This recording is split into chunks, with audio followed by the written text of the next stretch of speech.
20 de novembro. Estou satisfeito com você, meu filho. Permita-se ter consciência da minha alegria brilhando sobre você. Você não precisa se comportar bem para receber meu amor. Na verdade, preocupar-se demais com seu comportamento o afastará de mim e poderá dar origem a uma forma sutil de idolatria, a adoração dos seus próprios feitos. Também pode virar uma fonte de frustração quando suas atitudes não corresponderem às suas próprias expectativas.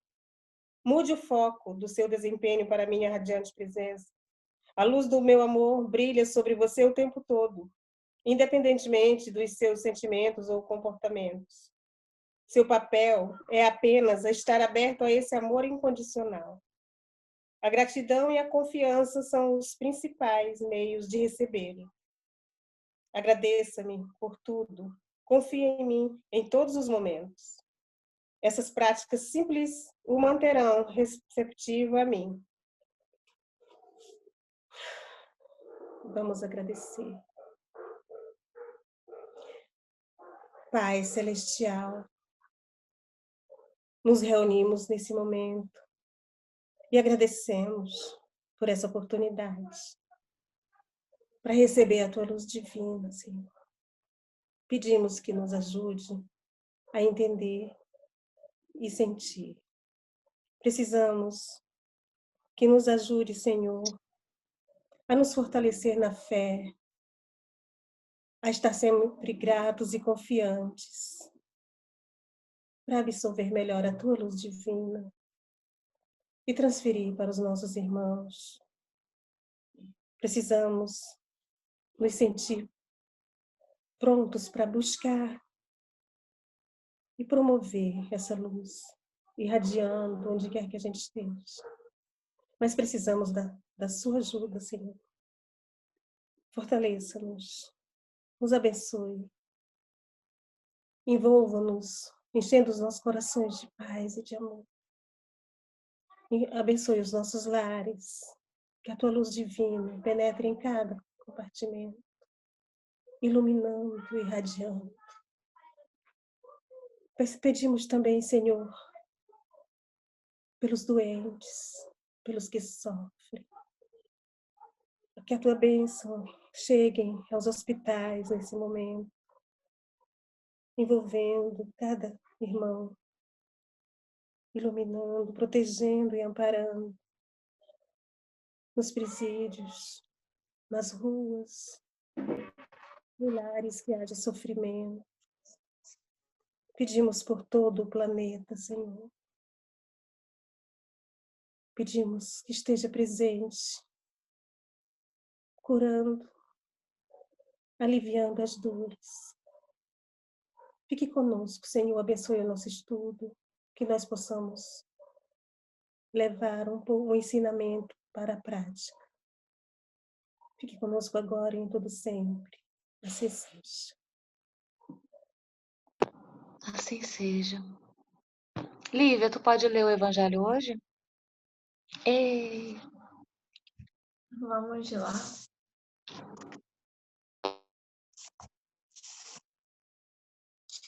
É o capítulo 8, o item 11.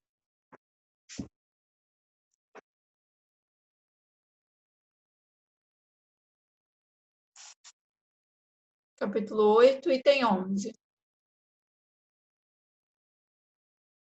Olá. Escândalos. Se vossa mão é motivo de escândalo, corta. Ai do mundo por causa dos escândalos, porque é necessário que venham escândalos. Mas ai do homem por quem o escândalo venha. Se alguém escandalizar um desses pequenos que creem em mim, seria melhor para ele que se lhe pendurasse ao pescoço uma dessas mós, que um asno gira, e que o lançassem no fundo do mar. Tende muito cuidado em não desprezar nenhum destes pequenos. Eu vos declaro que, no céu, seus anjos vêm sem cessar a face do meu Pai, que estás nos céus. Porque o Filho do Homem veio salvar o que estava perdido. Se vossa mão ou vosso pé vos é um motivo de escândalo, cortai-os e vos atirai longe de vós. É bem melhor para vós que entreis na vida, não tendo senão um pé ou uma só mão, que terdes dois e serdes lançado no fogo eterno. E se vosso olho vos é motivo de escândalo, arrancai-o e lançai-o longe de vós. É melhor para vós que entreis na vida, não tendo senão um olho, que terdes os dois e serdes precipitados no fogo do inferno. Mateus, capítulo 18, do 6 ao 11, capítulo 5, do 29 e 30. No sentido vulgar, escândalo se diz de toda ação que choca a moral ou a decência de um modo ostensivo. O escândalo não está na ação em si mesma, mas no reflexo que ela pode ter. A palavra escândalo implica sempre a ideia de uma certa explosão de comentários. Muitas pessoas se contentam em evitar o escândalo, porque com isso sofreria seu orgulho e sua consideração diminuiria entre os homens. Contanto que suas torpezas sejam ignoradas, isso lhes basta, e sua consciência está tranquila. São elas, segundo as palavras de Deus, sepulcros brancos por fora, mas cheios de podridão por dentro, vasos limpos por fora, sujos por dentro. No sentido evangélico, a acepção da palavra escândalo, tão frequentemente empregada, é sempre mais geral, e por isso não se lhe compreende a acepção em certos casos. Não é mais somente o que ofende a consciência de outrem, é tudo que resulta dos vícios e das imperfeições dos homens.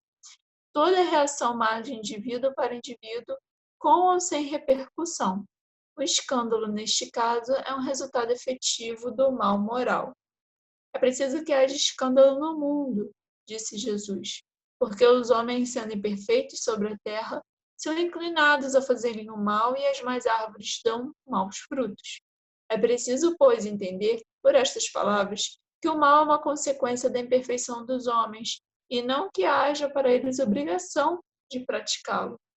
É necessário que o escândalo venha, porque, estando os homens em expiação sobre a terra, punem a si mesmos pelo contato com seus vícios, dos quais são as primeiras vítimas, acabando por compreender seus inconvenientes. Quando estiverem cansados de sofrer no mal, procurarão remédio do bem. A reação desses vícios serve, pois, ao mesmo tempo, de castigo para uns e de provas para outros. É assim que Deus faz emergir o bem do mal, e os próprios homens utilizam as coisas mais ou mais vis. Se assim é, dir-se-á o mal é necessário, durará por sempre. Porque se ele viesse a desaparecer, Deus estaria privado de um poderoso meio de castigar os culpados. Portanto, é inútil procurar melhorar os homens. Mas se não houvesse mais culpados, não haveria mais necessidade de castigos. Suponhamos a humanidade transformada em homens de bem. Ninguém procuraria fazer o mal ao próximo e todos seriam felizes porque seriam bons. Tal é o estado de mundos avançados, de onde o mal foi excluído. Tal será o da Terra quando tiver progredido suficientemente. Mas enquanto que certos mundos avançam, outros se formam povoados de espíritos primitivos e que servem, por outro lado, de habitação, de exílio e de lugar expiatório para os espíritos imperfeitos, rebeldes, obstinados no mal e que são rejeitados nos mundos que se tornaram felizes. Eu vou parar por aqui que esse é grande, né? Bom, escândalo, né?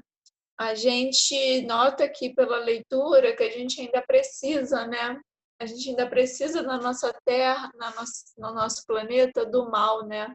A gente ainda precisa disso para a gente saber o que é o bem, né? A gente precisa do mal para saber o que é o bem. Porque se a gente já tivesse evoluído o suficiente, né? Nós já seríamos bons de uma forma natural. A gente não ia precisar ver o mal para ir pelo caminho contrário, né? Porque já seríamos evoluídos o suficiente para não ter esse mal dentro de nós.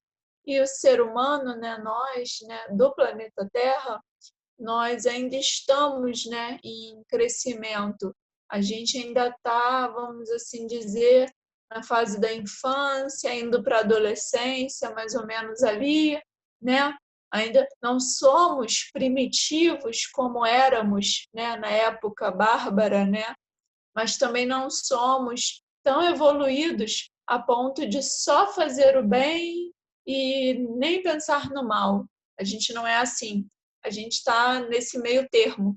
A gente tem consciência do que é o bem, a gente sabe, todo mundo sabe o que é o bem. Isso eu acho isso, que todo mundo sabe o que é o bem. Agora, você fazer ele ou não, já vai do seu livre-arbítrio, entendeu? Então, você escolhe fazer ou não, fazer o bem ou fazer o mal. E aí entra o nosso livre-arbítrio, né? Que serve de ferramenta, de como se fosse, vamos assim dizer, um termômetro, né? O livre-arbítrio, para ver como a gente está evoluído ou não, né? Dependendo das nossas escolhas, devido a esse instrumento, né? Que é o livre-arbítrio, a gente sabe se a gente está indo bem, se a gente não está, né? E os escândalos aqui, quando a gente lê essa palavra, ele até disse assim, parece ser meio chocante, né? Mas é qualquer coisa, né? Ele fala que é o resultado efetivo do mal moral. Então é qualquer coisa que possa vir contra, né? A moralidade. Então já é um escândalo, já é um mal. A gente não precisa pensar numa coisa grande, né? Grandiosa.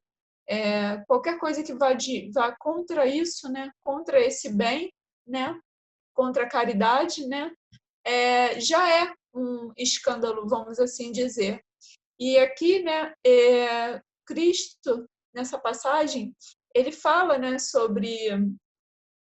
ele usa, né, esse exemplo da mão e do olho, né? Arranca sua mão, arranca seu pé, arranca o seu olho, né? Ele fala isso. E a gente sabe que ele quis dizer isso numa forma de metáfora, né? Ele não quis dizer para a gente fazer isso fisicamente falando, mas o que ele quis dizer é que a gente deve expurgar esse mal, né? Esse escândalo, essa escolha que temos ruim de dentro de nós, né? É óbvio, a gente não vai fazer isso do dia para a noite. A gente não vai acordar primitivo e dormir anjinho. Isso não vai acontecer. Mas o que a gente aqui, ele já dá para a gente essa consciência de, tipo, mais ou menos assim, olha, a escolha é sua. Se você quer continuar andando assim, ou se você quer progredir, quer se melhorar, a escolha é unicamente sua, entendeu? Não é ninguém leva o outro 100% para o mal, entendeu? Ninguém pega na mão de ninguém e leva para o mal. A decisão também é nossa, entendeu? Claro, tem influências, a gente sabe de tudo isso, mas no final, no fundo, a decisão a gente sabe que vai ser sempre nossa, porque a gente tem esse livre-arbítrio, né? Deus não faz da gente como se fôssemos fantoches, né, na sua mão. Ele não faz isso. Ele nos dá essa escolha. Até porque se Deus nos manipulasse a esse ponto da gente não ter escolha, todos nós seríamos do bem, todos nós seríamos bons, de acordo com a vontade dele, né? E ele sabe que isso não nos daria mérito nenhum, né? Qual seria o mérito? Nós criarmos já perfeitos, né? Já totalmente evoluídos, e qual seria o nosso mérito nisso? É por isso que a gente nasce simples e ignorante, né? Ele nos cria, né? Os nossos espíritos simples e ignorantes, como está no livro dos Espíritos, e a partir daí é um pontapé inicial para a gente começar a trilhar esse caminho, né? E vai ser mérito nosso nos darmos bem, como vai ser também culpa nossa nos darmos mal, né? Então, quando Cristo vem falar isso, arranca tua mão, o seu pé, teus olhos, ele quis dizer que é melhor você fazer esse sacrifício de tirar, né, aquilo de ruim que tá, essa moralidade maléfica, né, que está dentro de você, é melhor você tirar isso, né?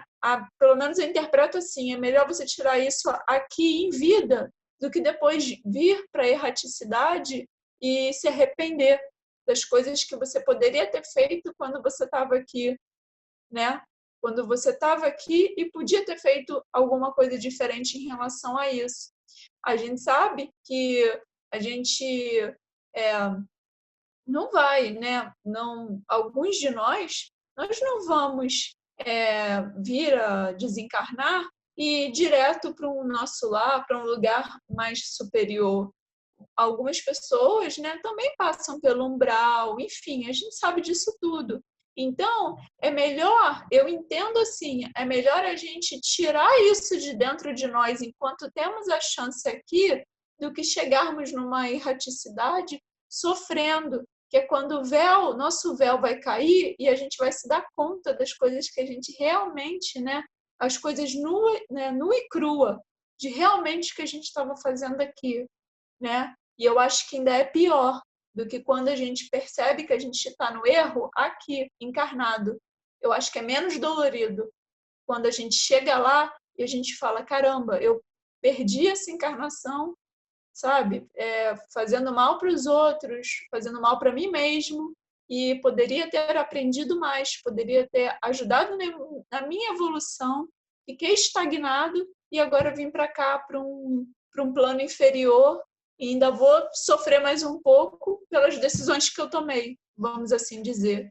Então, quando ele fala isso, me faz pensar assim, que é melhor você, ele fala, né? Porque quando você entrar no reino dos céus, é melhor você não ter isso mais, né? Então, eu entendo assim, né? Quando a gente vier a desencarnar, é melhor a gente estar assim, mais leve, sabe? O máximo que a gente puder. Não desencarnar com muitas bagagens, né? Então, quando ele fala desse escândalo e disso de arrancar um membro, ele quer dizer isso. E porque não é fácil. Tanto que, se a gente for pensar na forma física, né? Arrancar um membro, gente, não é uma coisa fácil nunca, né? Nunca, e é muito dolorido. Então, ele sabe que é difícil, ele sabe que a mudança é difícil. Então, por isso que ele compara essa mudança a esse arrancar de membros, entendeu? Porque é uma coisa pesada, é uma coisa complicada de ser feita, né? É uma coisa que dói. Então, por isso que ele faz dessa analogia, para dizer para a gente também que a mudança não é fácil, né? Que a mudança é complicada, mas que ela existe, entendeu? Então, a gente tem que ter consciência disso. Quanto mais caminhos, vamos assim dizer, errados a gente toma, mais esse processo de voltar atrás, né, vai ser doloroso, né? Porque quanto mais a gente se embrenha, né, nesses caminhos do erro, nesses caminhos escandalosos, vamos assim dizer, mais difícil fica retornar. Então, ele sabe disso tudo, e por isso que ele aqui salienta isso. Ele fala, é melhor vocês repararem tudo que vocês têm que reparar aqui, não agora. Não deixa para depois, não. Entendeu? Porque depois vai ser mais doloroso, depois vai ser pior. Depois que a gente tiver consciência plena de tudo, tintim por tintim do que errou, a dor vai ser maior, o remorso vai ser maior. Então, enquanto a gente está aqui em aprendizado, é mais fácil.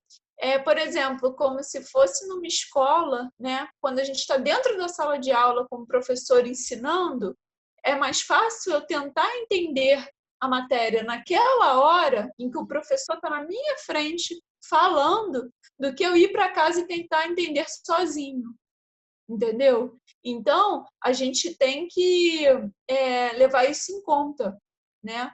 Levar em conta que os escândalos, eles existem ainda para nos deixar de exemplo do que é certo e do que é errado, e que mais lá na frente a gente não vai precisar mais disso, porque o bem já vai ser feito de forma natural pela gente, entendeu? Então, enquanto isso não acontece, a gente vai expurgando, vai tirando o mal de dentro de nós. E assim a gente vai cada vez mais nos depurando, né? Não é fácil. Poxa, ele utiliza, né, o corte de membros, né, como exemplo.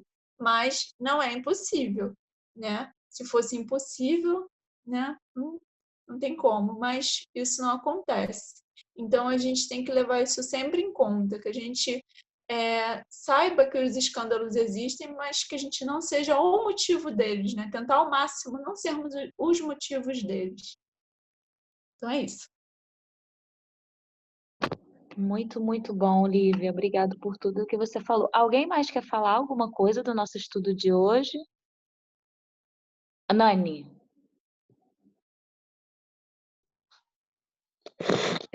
Sábia as palavras da Lívia, né? Ótimas explicações. E assim, que bendito seja todo aquele que tem condição já de resistir às tentações. Né? Nós sabemos que são muitas, né? Elas nos cercam, estão presentes na nossa vida o tempo todo, e aquele que já consegue resistir, nossa, acho que ele está 2 passos à frente, né? Nós podemos nos considerar um passo já andado por estarmos no caminho pelo estudo, né? Pelo conhecimento que temos adquirido. Mas aquele que já consegue resistir à tentação, eu acho que ele está 2 passos à frente. E assim, toda vez que causamos um escândalo, toda vez que cometemos alguma ação que nos leva à queda, sabemos que ficamos mais distantes de Deus, né? Não que Ele queira se afastar da gente, mas pelo nossa consciência pesada, a gente se afasta dele, né? A gente adquire mais débitos. E fazer esse caminho de volta, como a Lívia falou, é bem difícil, mas não é impossível. Só que, como nós já dissemos, acho que essa semana mesmo, a gente acha que a gente não merece a felicidade. Então, a gente acha que porque errou, a gente está banido para sempre. E aí a gente se afunda cada vez mais. No momento em que mais precisamos dele, é o momento que mais nos afastamos dele. Então, que a gente possa ter consciência de que todo ato que a gente comete, ele tem uma consequência, né? E mesmo que não possamos voltar atrás no que a gente já cometeu, que a gente possa se arrepender de coração e que a gente possa fazer algo para amenizar as consequências desse ato na nossa vida e na vida dos outros. Nem sempre podemos, mas que a gente procure, pelo menos, fazer algo bom para alguém. Né? Já é uma oportunidade de tentar minimizar esses débitos. A corrigenda, ela tem que ser feita, a cobrança, ela vem, mas que possa ser suavizada através do nosso arrependimento e do esforço para não errar mais e para fazer algo bom em prol do outro. É isso. Show, Nani, maravilhoso. Alguém mais quer falar alguma coisa do nosso estudo de hoje? Alguém levantou o dedo? Eu Quer queria falar? falar só uma coisinha, que me chamou muita atenção, assim, essa parte que diz que Deus tira do mal o bem, né? Ele usa, por exemplo, os vícios, né? A pessoa fica viciada, por exemplo, uma pessoa que é viciada em jogo e com muito de tanto sofrer que ele provavelmente perde até a família, o respeito, o dinheiro todo. Então ele acaba vendo que ele mesmo se prejudicou, né? E é um mal isso. Então ali ele já começa, se ele tiver consciência de tentar se melhorar, já é um bem. Então eu gostei dessa parte que ele diz que o mal, Deus tira o bem, né? Ele aproveita alguma coisa do mal para tirar o bem. Eu acho isso tão interessante, né? Porque se a gente observar direito essa parte que a Lívia explicou tão bem sobre o membro, né, que está escrito que quem errar com a mão, cortar a mão, então ele está se referindo a outros males também. Ele falou assim para chamar a atenção. Achei interessante demais a gente observando os detalhes, fica tão claro, tem assim uma clareza que a gente acaba aprendendo. Muito bom aprender sempre. Isso aí. Eu fui escrevendo algumas coisas que a Lívia foi falando, né? Eu nem sei se eu vou entender aqui minha letra. Deixa eu ver aqui. Jesus usou expressões fortes, né? e rigorosas em seus ensinos. Mas ele nada escreveu, né? Ele falava, e aí os discípulos que iam lá e iam escrevendo, mas ele mesmo não escreveu. Por que que então que ele falou de uma maneira forte, né? Rigorosa? Para deixar a sua intenção na mente daqueles que ouviam as suas lições. Ele usava também as expressões usuais, né? Que eles usavam na época, essas partes que ele falou de eu não vou achar aqui agora.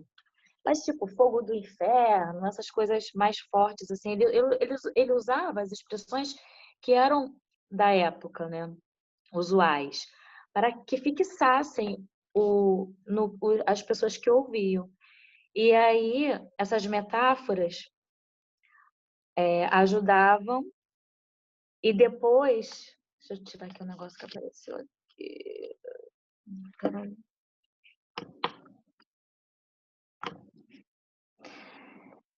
E depois elas iam sendo divulgadas. Como aconteceu? Já tem mais de 2000 anos e continua, né, forte, né, a mensagem de Jesus. Continua sendo divulgada. Porque ele soube como se expressar e como deixar marcado, né? Muita coisa a gente vê assim, caramba, mas nada é por acaso. E essa parte que ele fala, ai daquele por quem vem o escândalo, porque existe a lei da causa e efeito, né? Então, ninguém é destinado, ninguém nasce com destino de fazer o mal. A gente tem o nosso livre-arbítrio, né? E todo mundo nasce como para a gente poder melhorar, para a gente fazer a nossa reforma, para a gente evoluir. Todo mundo nasce com esse objetivo. Só que a gente tem o nosso livre-arbítrio, e aí, ai daquele por quem vem o escândalo, né? Como a minha mãe falou, essa parte de que ele aproveita, né? O mal, ele não destina a pessoa a fazer o mal, mas aproveita daquilo para poder fazer os ensinamentos, tanto para a própria pessoa quanto para as pessoas que estão à sua volta. E para todos existe um momento em que a pessoa ali cansado de sofrer, lá no plano espiritual mesmo, já está cansado de sofrer as consequências, né, dos atos negativos que teve. O espírito chega um momento que ele suplica ajuda. Então, para todos existe esse momento. Nada é esquecido, nada é a Jussara comentando. Nada é jogado, nada é esquecido. Ah, não, mas ele já está há 300 anos ali sofrendo. Nada é esquecido, nada. Tudo tem um porquê e a gente tem a nossa responsabilidade, né? Tem pessoas que conseguem mais rápido evoluir, subir os degrauzinhos mais rápido. Tem pessoas que vão mais devagar, mas só depende da gente, só depende da gente. Falar é fácil, né? Na hora de fazer, que é difícil. Gente, nosso tempo tá acabando, eu vou chamar a Nani, tá bom? Vem, Nani, alegrar nossos corações.